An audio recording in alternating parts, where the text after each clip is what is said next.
যোৰহাটত মুখ্যমন্ত্ৰী সৰ্বানন্দ সোণোৱাল প্ৰথমে ক্ষুদ্ৰ চাহ খেতিয়কৰ প্ৰশিক্ষণ আৰু গৱেষণা কেন্দ্ৰৰ নৱনিৰ্মিত ভৱন উদ্বোধন কৰে। উক্ত অনুষ্ঠানত উপস্থিত থাকে উদ্যোগ আৰু বাণিজ্য মন্ত্ৰী চন্দ্ৰমোহন পাটোৱাৰী, ৰামেশ্বৰ তেলী, অধ্যক্ষ হিতেন্দ্ৰনাথ গোস্বামী, সাংসদ কামাখ্যা প্ৰসাদ তাছা আৰু যোগেন মোহন।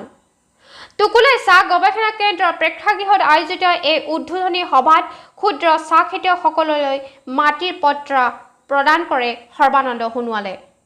টুকুলাই চাহ গৱেষণা কেন্দ্ৰলৈ 3,39,00,000 টকা আগবঢ়াৰ কথা উল্লেখ কৰে মন্ত্ৰী ৰামেশ্বৰ তেলীয়ে। ভাষণ প্ৰসংগত মুখ্যমন্ত্ৰী সৰ্বানন্দ সোণোৱালে কয় যে এই প্ৰশিক্ষণ কেন্দ্ৰ তথা গৱেষণা কেন্দ্ৰৰ জৰিয়তে ক্ষুদ্ৰ চাহ খেতিয়কসকলে গুণগত তথা উন্নত মানৰ চাহ উৎপাদন কৰাত সহায় কৰিব। টাইমৰ কনষ্ট্ৰেণ্ট আছে। মই এটাই ক'ব খুজিছোঁ যে খুব ভাল লাগিছে মুখ্যমন্ত্ৰীয়ে টুকুলাই কথা ভাবে, ইণ্ডাষ্ট্ৰী মিনিষ্টাৰে ভাবে, আৰু এই প্ৰজেক্টটোৰ কাৰণে নিশ্চিতভাৱে মুখ্যমন্ত্ৰী আৰু ইণ্ডাষ্ট্ৰী মিনিষ্টাৰক আমি ধন্যবাদ জনাম।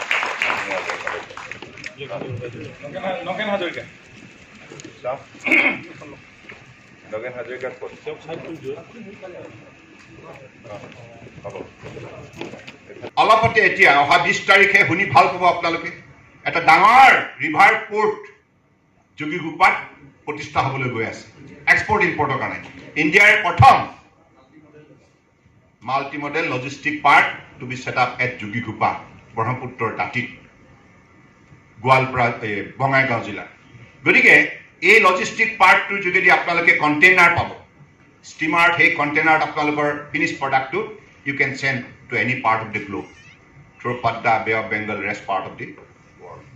গতিকে এক্সপৰ্ট ইম্পৰ্টত এতিয়া যিহেতুকে মাননীয় প্ৰধানমন্ত্ৰী ডাঙৰীয়া আমাক এটা ভাল সূত্ৰ দিছে, local vocal global, that's the vision.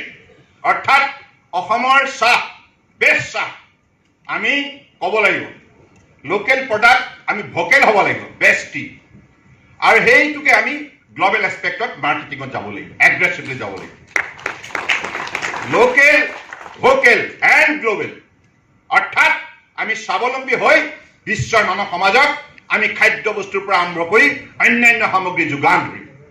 এনেধৰণে বিশ্ব বজাৰত আমাৰ গুৰুত্ব আমি বৃদ্ধি কৰিম আৰু আমি তেনেধৰণে হ'ম বিশ্বশ্ৰেষ্ঠ ৰাষ্ট্ৰ। গতিকে সেই লক্ষ্যৰে মাননীয় প্ৰধানমন্ত্ৰী ডাঙৰীয়াই খুব সুন্দৰভাৱে ৰাষ্ট্ৰৰ জনতাক উদ্বুদ্ধ কৰি আগুৱাই নিছে। সবকা সাথ, সবকা বিকাশ, সবকা বিশ্বাস এই নীতিৰ দ্বাৰা। গতিকে গোটেই ভাৰতবৰ্ষৰ জনতাই এতিয়া মাননীয় প্ৰধানমন্ত্ৰী ডাঙৰীয়াৰ নেতৃত্বত অত্যন্ত সৌগৌৰৱেৰে আজি বিশ্ব জয় কৰাৰ যাত্ৰাত সকলোৱে দৃঢ়তাৰে আত্মনিয়োগ কৰাৰ কাম আৰম্ভ কৰিছে। গতিকে আমি অসম পিছ পৰি থাকিব নালাগে। মই সকলোকে আহ্বান জনাইছোঁ, আপোনালোকে মন স্থিৰ কৰক আৰু সদৌ শেষত আজি সভাৰ প্ৰধান উদ্যোক্তা আমাৰ অনুপ কুমাৰ বৰুৱা নহয়, আৰু লগতে আমাৰ উদ্যোগ বিভাগৰ মন্ত্ৰী চন্দ্ৰমোহন পাটোৱাৰী, কে দ্বিবেদী, আৰু আজি এই সভাৰ উপস্থিত থকা ক্ষুদ্ৰ চাহ খেতিয়কৰ মাননীয় বিষয়ববীয়াসকল, সভাপতি সম্পাদকসকল, বাকী সদস্যসকল, সকলোকে মই ধন্যবাদ জনাইছোঁ। আৰু ভৱিষ্যতৰ দিনত আপোনালোকে এনেধৰণে যৌথভাৱে আগবাঢ়ি যাওক, এইখিনি কথাকে কৈ মই মোৰ নিউজ ডেস্ক ৰিপৰ্ট, খবৰ 24x7।